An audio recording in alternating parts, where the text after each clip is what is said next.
Praise the Lord, children. Jesus said to her, I am the resurrection and the life. The one who believes in me will live, even though they die, and whoever lives by believing in me will never die. Do you believe this? John 11:25-26. So, believe in the Lord and Savior, Jesus Christ. Now we go on into the lesson.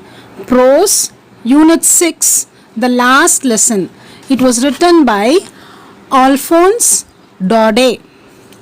Alphonse Daudet, who lived between 1840 to 1897, was a French novelist and short story writer.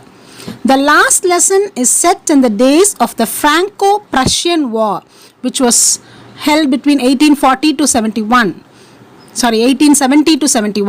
in which France was defeated by Prussia, led by Bismarck. Prussia then consisted of what now are the nations of Germany, Poland, and parts of Austria.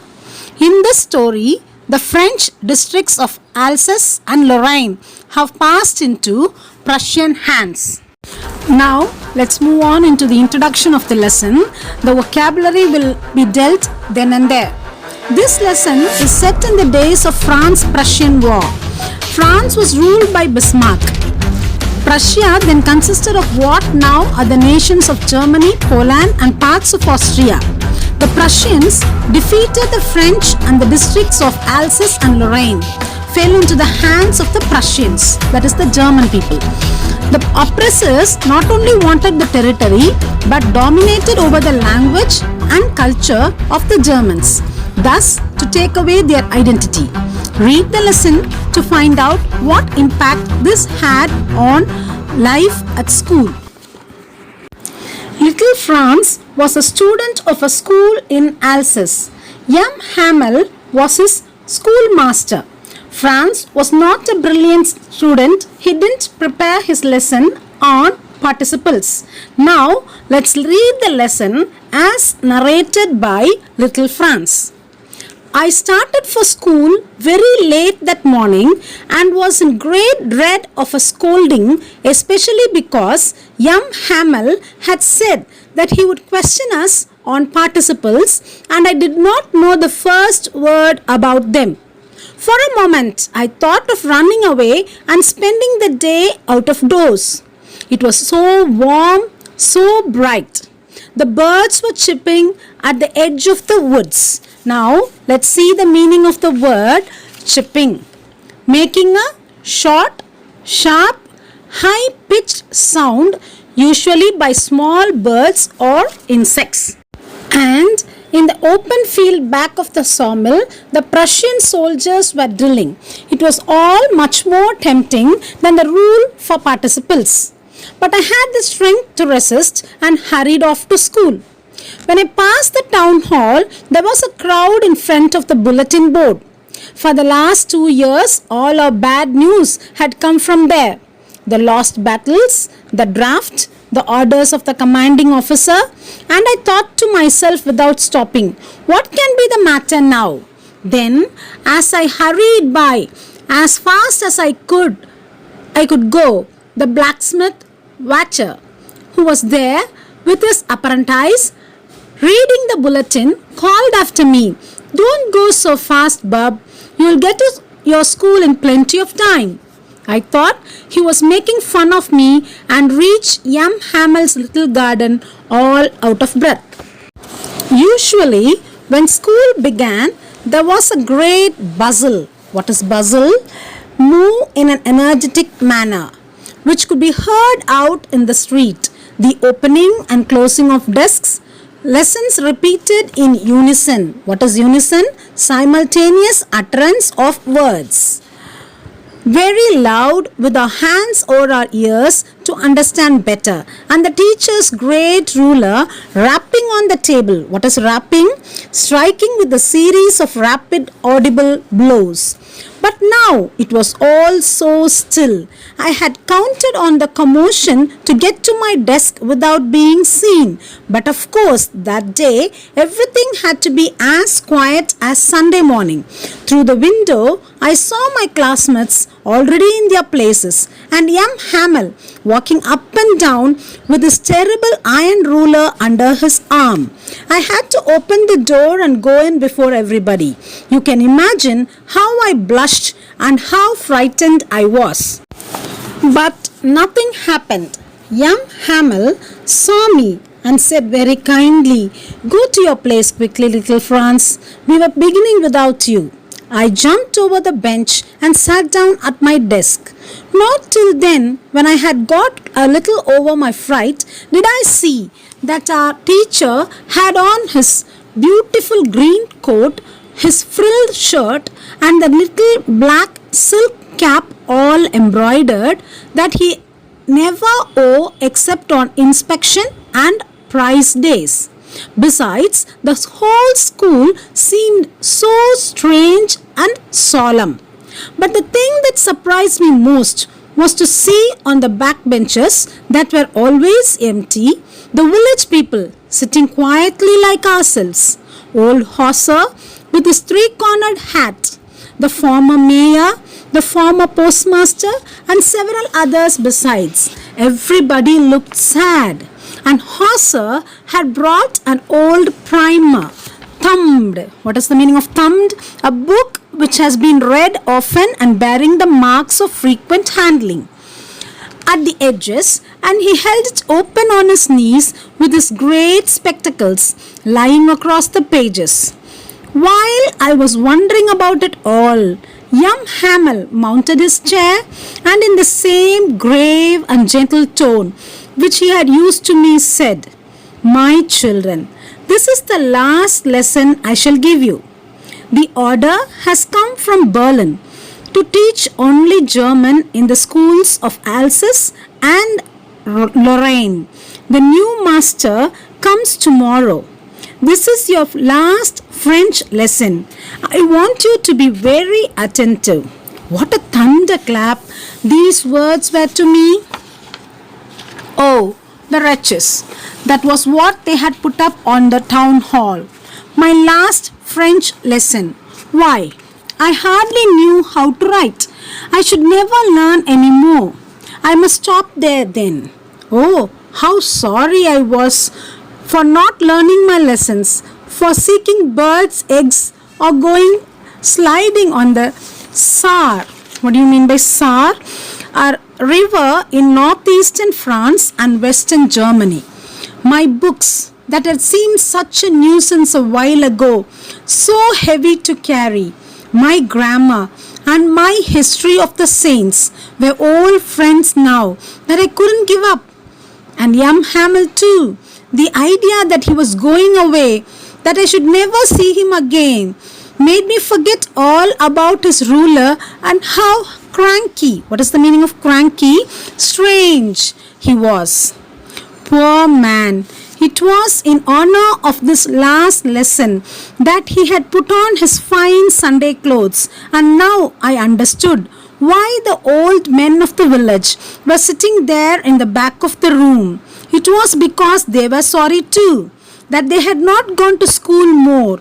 It was their way of thanking our master for his 40 years of faithful service and of showing their respect for the country that was theirs no more.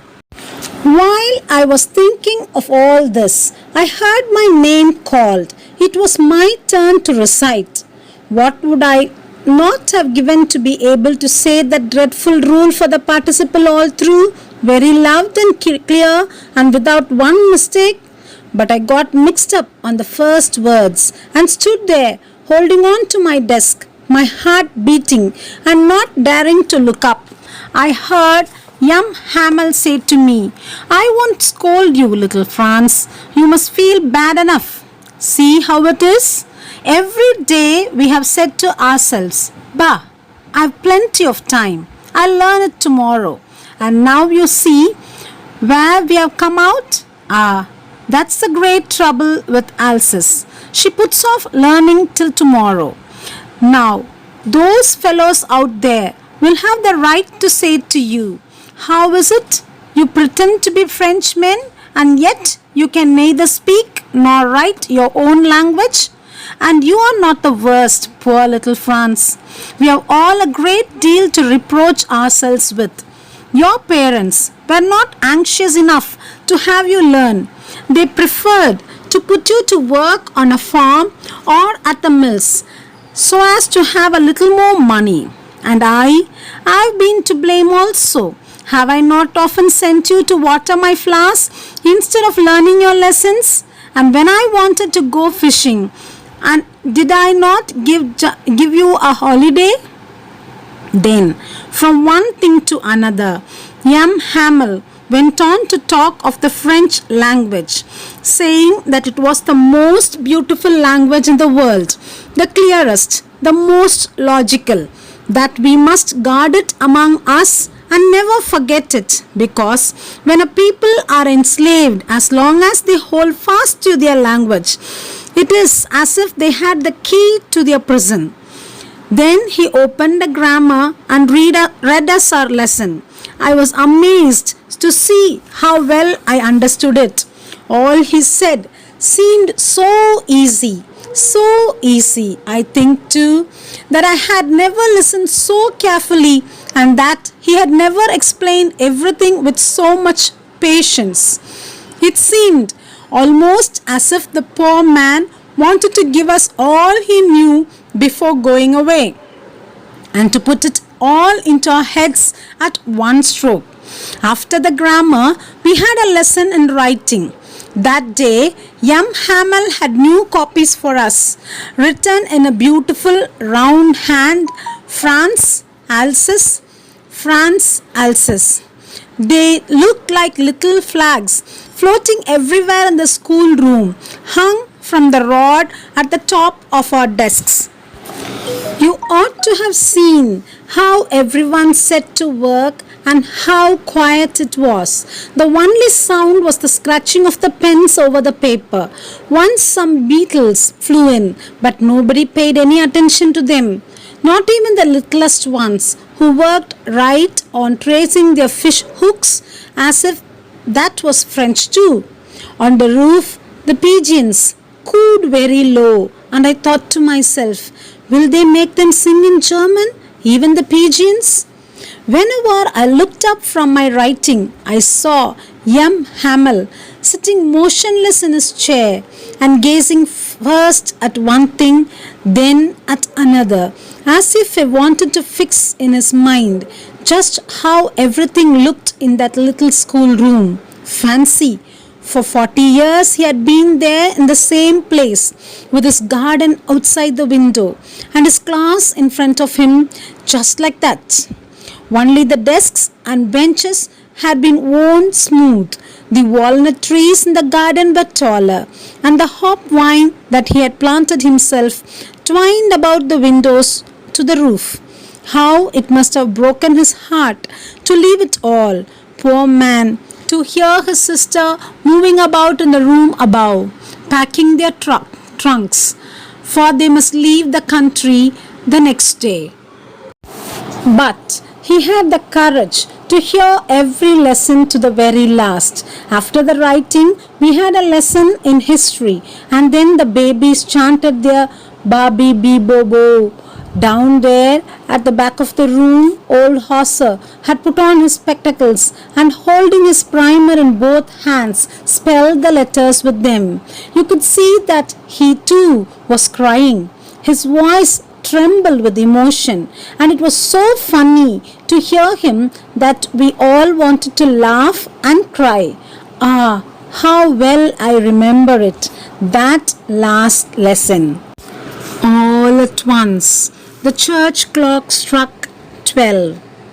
Then the Angelus. At the same moment, the trumpets of the Prussians, returning from drill, sounded under our windows. M. Hamel stood up, very pale in his chair. I never saw him look so tall. My friends, said he. I, but something choked him. He could not go on. Then he turned to the blackboard, took a piece of chalk, and, bearing on with all his might, he wrote as large as he could, Vive la France.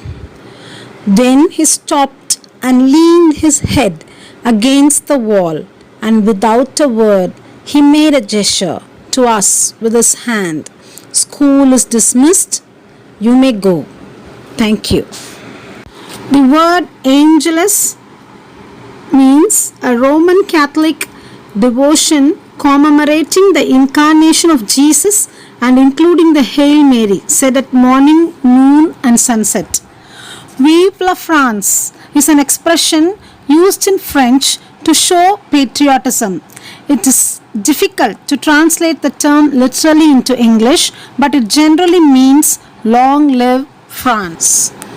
Thank you.